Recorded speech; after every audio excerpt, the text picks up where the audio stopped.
அன்பான இனிய உறவுகளுக்கு என்னங்க சொல்கிறது போங்க.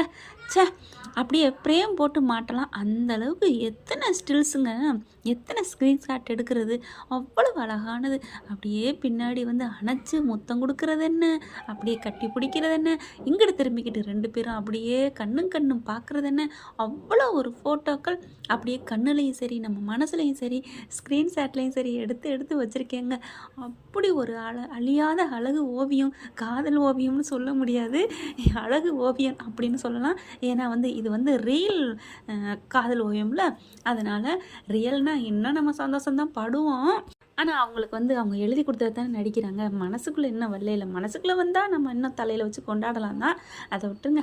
இப்போ காவேரி மேடம் உள்ளுக்குள்ளே வராங்க ரூமுக்குள்ளே வந்து பார்த்திங்கன்னா அவங்களுக்கு உண்மையிலே சோகமானது இல்லைங்க. ஆனாலும் சொல்லுவாங்க இல்லையா ஆனந்த கண்ணீர்னு, பார்த்தா மியூசிக்கு என்னமோ தலைவர்கள் அந்த இது போடுவாங்களே மியூசிக், அப்படியே அந்த சோக மியூசிக்கை போட்டு அப்படியே பார்க்குறாங்க. எல்லா பக்கட்டும் என்னென்னமோ அவங்களுக்கு தோணுது. அப்படியே ஃபோட்டோ எடுத்து பார்க்குறாங்க, என்ன நம்ம ஃபோட்டோவாக வச்சுருக்காரு அப்படின்னு பார்க்குறாங்க.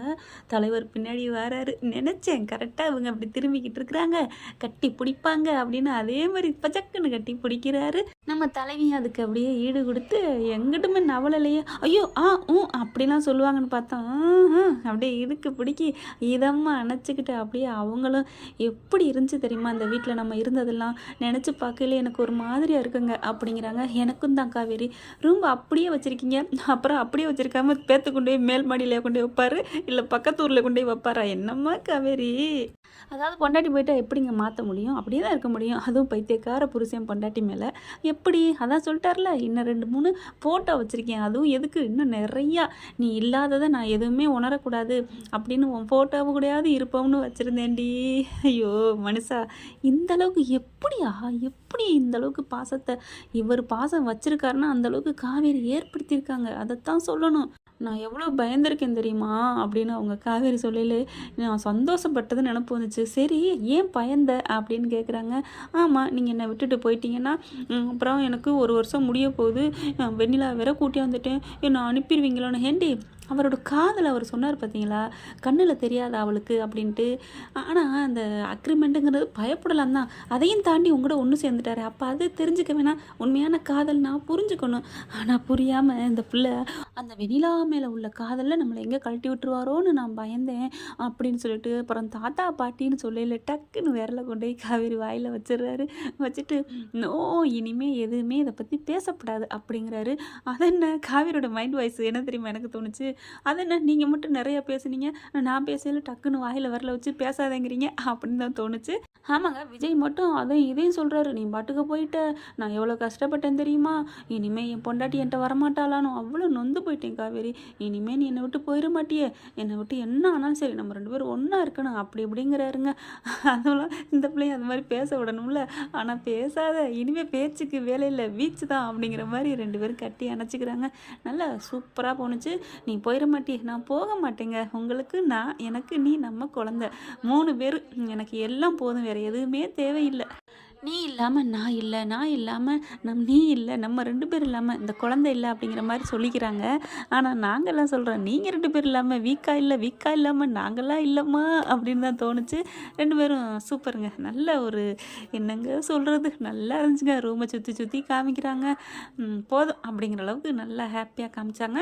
என்ன பிரச்சனை வந்தாலும் சரி நம்ம 2 பேருமே சேர்ந்து நின்று அதை சமாளிப்போம் காவேரி அப்படிங்கிறாங்க. அழகான புருஷங்க, யாருக்கெல்லாம் இந்த மாதிரி புருஷன் கிடைக்கணும், இந்த மாதிரி புருஷன் இருந்தால் நல்லது, நமக்குன்னு தான் ஒன்று வாச்சிருக்கே அப்படிலாம் நீங்கள் நினச்சிக்கின்னு கமெண்ட்ஸில் சொல்லிடுங்க ஃப்ரெண்ட்ஸ். ஏன்னா உண்மையில் எல்லாருக்கும் ஏக்கம் வரத்தாங்க செய்யுது, இப்படி ஒரு புருஷன்னு. ஆனால் இப்படி ஒரு பொண்டாட்டி எங்கே வேணாலும் இருந்துருவாங்க பாசமாக இருக்கிற மனைவிங்க, ஆனால் புருஷங்க தாங்க இப்படிலாம் பண்ணவே மாட்டேங்கிறாங்க அப்படின்னு நிறைய பேர் நினச்சிட்டு இருப்பீங்கல்ல. எப்படி நான் சொல்கிறதெல்லாம் சொல்லிவிட்டு உங்கள் மேலே தூக்கி போட்டேன் பார்த்தீங்களா. அப்புறம் என்னங்க பண்ணுறது, எவன் வந்தாலும் நம்ம 2 பேரும் இனிமேல் பிரிக்கவே கூடாது அப்படின்னு சொல்லிட்டு முடிக்கிறாங்க. சந்தோஷமாக நல்லபடியாக இருக்கி அணைச்சி அந்த முன்னாடியே ஒரு ஸ்டில் விட்டுருந்தாங்களே அந்த ஸ்டில். அடுத்து பார்த்தீங்கன்னா ராதா அப்படியே ஃபோன் பேசிகிட்டு வருது. ஏங்க இது ஒரு கூத்துங்க, வீட்டை விட்டு விஜய் போனப்பெல்லாம் யாரும் பேசலையா, வந்து நல்லா இருக்கிறாங்க. ஏன்டா ஃபோட்டோ கொடுத்தவன் வந்து நேரில் பார்க்குற வரைக்குமாடா நீ பார்த்துக்கிட்டு இருந்த அப்படின்னு ஒரு படத்தில் சொல்லுவாங்க இல்லையா, அந்த மாதிரி வந்ததுக்கப்புறம் ராதாவோட மாமியாலாம் யாரெல்லாம் வர்றாங்க புது புது என்ட்ரி ஆகுது கதைக்கு. வரப்போகிறாங்கன்னு நினைக்கிறேன். நீங்கள் சும்மா இருங்க அத்தை, அது வந்து அதெல்லாம் இல்லை, என் பிள்ளை நல்லா தான் இருக்கான், எல்லாம் ஒன்றா தான் இருக்காங்க அப்படி இப்படின்ட்டு பேசி வைக்குது. என்ன ராதா உன் மாமியாலா அப்படிங்குது கல்யாணி. ஆமாம், என்ன அதுக்கு இந்த மாதிரி விஜய் போயிட்டா நம்ம வீட்டை விட்டுன்னு பேசுகிறாங்க. எத்தனை நாள் கழிச்சுடி பேசுகிறாங்க? எனக்கு உண்மையிலே சிரிப்பு வந்துச்சு. உங்களுக்கு அதெல்லாம் தோணுச்சான்னு சொல்லுங்கள். அப்புறம் தான் சொல்கிறாங்க, சரி சரி விடு, இப்போ என்ன பண்ணுறது அப்படிங்கிறதான் 2 பேரும் சேர்ந்து முடிவு பண்ணுறாங்க. ஆனால் அந்த பாட்டி தான் சொல்கிறாங்க போல இருக்கு, அஞ்சுக்கு மருந்தெல்லாம் கொடுக்கலையா வைக்கலையா அப்படின்ட்டு. உடனே ஆமாம்ல மறந்துட்டோம்ல, சரி சாரதாவுக்கு கால் பண்ணி சொல்லுவோம் அப்படிங்கிறாங்க. வேக வேகமாக ஃபோன் பண்ணுறாங்க. அந்த அம்மா பார்த்தீங்கன்னா, அது எப்படி என் வீட்டில் தான் பண்ணணும், உங்கள் வீட்டில் எப்படி பண்ண போச்சு அப்படின்னு பழைய சாரதா வந்தால் சொல்லியிருக்கேன். இப்போ தான் சாரதா மேடம் வந்து பழைய பித்தளை குடம் இருக்கும் பார்த்தீங்களா, அதை புளி போட்டு விளக்குனோம்னா அப்படி பளிச்சுன்னு வரும். அந்த மாதிரி மனசு மாறி நல்லபடியாக ஆயிட்டாங்க. அதனால் பார்த்தீங்கன்னா இவங்களுக்குள்ள சண்டையே நடக்கலையாம். இந்த சாரதாம்மா வந்து எதுவுமே பேசலையாம். அதே மாதிரி கல்யாணி பாட்டியும் ஒன்றுமே செய்யலையாம், கேட்கலையாம். ஏற்கனவே அஞ்சுக்கு மருந்தெல்லாம் கொடுக்கணும், அஞ்சுக்கு பூச்சி விடணும், வளக பண்ணணும், இதெல்லாம் வந்து சொல்லிட்டு தான் போனாங்க. சண்டையாக இருந்தாங்க இல்லையா, அதனால் 2 முட்டிக்கிச்சுங்க. இப்போ பார்த்தீங்கன்னா ஒன்றுமே நடக்காத மாதிரி பேசிக்கிட்டாங்க. ஓகே, அதை விட கல்யாணி பாட்டி இருக்காங்களே அப்பா, கல்யாணி பாட்டி உண்மையிலே மனசில் வச்சுக்கிட்டு தான் பேசுதோன்னு நினச்சாங்க. பரவாயில்லைங்க, எப்பவும் போல தான் இருக்கிறாங்க, பாசமாகவும் இருக்காங்க. அந்த மிடுக்கா தோரணை அதட்டுறது மிரட்டுறது அதுவும் தான் இருக்குது. விவரத்தை சொல்கிறாங்க. சரிங்கம்மா அப்படின்றாங்க. பட்டுன்னு முடிச்சுக்கிறாங்க. அடப்பாவியலா அப்படின்னு. சரி பரவாயில்லைங்க, சந்தோஷமாக போகிற வரைக்கும் நல்லது தானே, நாளைக்கு வந்துடுங்க எல்லாரும் அப்படிங்கிறாங்க. இதெல்லாம் நாங்கள் பண்ண வேண்டியது தான், ரொம்ப நன்றிம்மா அப்படிங்கிறாங்க. இதில் என்ன இருக்குது, எனக்கே வேற ஒருத்தவங்க சொல்லி தான் கேள்விப்பட்டேன், இது பண்ணுறது வேறு விஷயமாக தான் பண்ணுறேன், என் பேரனும் பேத்தியும் நல்லா இருக்காங்கன்னு எல்லாருக்கும் தெரிய வைக்கணும், அதுக்காக தான் சாரதா பண்ணுறேன் அப்படின்னு வைக்கிறாங்க. ஏம்மா இதெல்லாம் அவங்க தான் பண்ணணும் அப்படின்னு அந்த ராதா குசும்பு தானே, அதில் குந்தாணி குத்தணும் அப்படியே அப்படின்னு தோணுச்சு. அப்போ தான் கல்யாணி சொல்லுது, எடு விடு, இப்போ நம்ம மட்டும் என்ன ஞாபகம் வச்சுக்கிட்டா இருந்தால் சாரதா மட்டும் ஞாபகம் வைக்கலைங்கிறதுக்கு பிரச்சனை நடந்ததில் என்னத்தை ஞாபகம் வச்சுக்கிட்டு இருக்கு அப்படின்னு இவங்க சமாதானப்படுத்துகிறாங்க. பாருங்கள் கல்யாணி பாட்டி. கல்யாணி பாட்டி ஜே, உங்களுக்கு ஒரு ஜே அப்படின்னு தான் சொல்லணும். இதுக்கடையில் கங்காவுக்கு மட்டும் நல்லா பண்ணிட்டாங்கன்னு ஏதாவது ராதா சொல்லுமோன்னு நினச்சா, ஆனால் அந்த பிள்ளை சொல்லலை. கங்காவுக்கு அவங்க வீட்டில் பண்ணாங்க, உனக்கு ரெடி குந்தாணி அப்படின்னு தானங்க தோணுது. அடுத்து பார்த்தீங்கன்னா ஓவர் நைட்டில் ஏதோ ஆயிட்டேன்னு சொல்லுவாங்களே, அதே மாதிரி பார்த்தீங்கன்னா மேலேருந்து வராங்க நம்ம தலைவி. கீழே பார்த்தா அம்புட்டே, ஆமாங்க குடிமி இருக்கவன் அள்ளி முடிகிறான்னு சொல்லுவாங்க, பணம் என்ன வேணாலும் செய்யுன்னு சொல்லுவாங்க இல்லையா. பார்த்தா வீடு அலங்கரிச்சிடுறாங்க செம்மையாக சூப்பராக. காவேரிக்கு அப்படியே ஆச்சரியப்பட்டு, என்னது என்ன ஃபங்க்ஷன் வாவ் அப்படிங்கிற மாதிரி பார்க்குறாங்க. அப்படியே தலைவர் பின்னாடியே வராரு. அவரும் என்ன என்ன அப்படிங்கிற மாதிரி அதிசயிச்சு போய் பார்க்குறாங்க.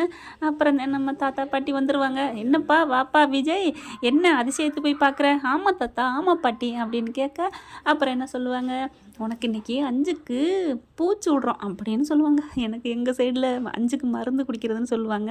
அந்த நினப்பு தான் இப்போ வந்துருச்சு வாய் வரைக்கும். அட ஆமாங்க, உங்கள் சைடெலாம் எப்படி சொல்லுவாங்க, அஞ்சுக்கு மருந்து குடிக்கிறதுன்னு சொல்லுவாங்களா, அஞ்சுக்கு பூச்சி விடுறதுன்னு சொல்லுவாங்களான்னு கமெண்ட்ஸில் சொல்லுங்கள். நாங்கள் இங்கிட்டு மதுரை புதுக்கோட்டை பக்கங்க, எங்களுக்கெல்லாம் அஞ்சுக்கு மருந்து கொடுத்து தான் கூட்டிகிட்டு போவாங்கன்னு சொல்லுவாங்க. என்னங்கிறத கமெண்ட்ஸில் சொல்லிடுங்க. தாத்தா பாட்டி அதான் சொல்ல போகிறாங்க. அப்படியா அப்படின்னு இப்படி காவேரிக்கு ரொம்ப சந்தோஷமாக இருக்க போது, உங்கள் அம்மாலாம் வரப்போகிறாங்க, எல்லாருக்கும் சொல்லியாச்சு அப்படின்னு பாட்டி சொல்லுவாங்க. இதுதான் நாளைக்கு நடக்க போகுது, எல்லோரும் வந்து நல்லபடியாக நடத்த போகிறாங்க. ஆனால் கங்கா மட்டும் மூஞ்சியை தூக்கிட்டு உருன்னு இருக்கும் ஒரு ஓரமாக, அது மட்டும் தனியாக இருக்காது, யமுனாவோட சேர்ந்து சின்சாக்கு போட்டுக்கிட்டு இருக்க போது ப்ளூ கலர் சேலை கட்டிக்கிட்டு நம்ம தலைவர் நிவின் சிவப்பு கலர் சட்டையில் வந்து கலக்க போகிறாரு. பக்கத்தில் தாங்க நிற்கிறாரு. நான் பார்த்தோம்ல வீடியோவில், அதை வச்சு சொல்கிறேன். ஓகே ஃப்ரெண்ட்ஸ், பார்க்கலாம் என்ன நடக்க போகுதுன்னு. இந்த பற்றி உங்களுக்கு பிடிச்சிருந்துச்சுன்னா லைக் பண்ணி சப்ஸ்கிரைப் பண்ணிடுங்க. Thank you friends.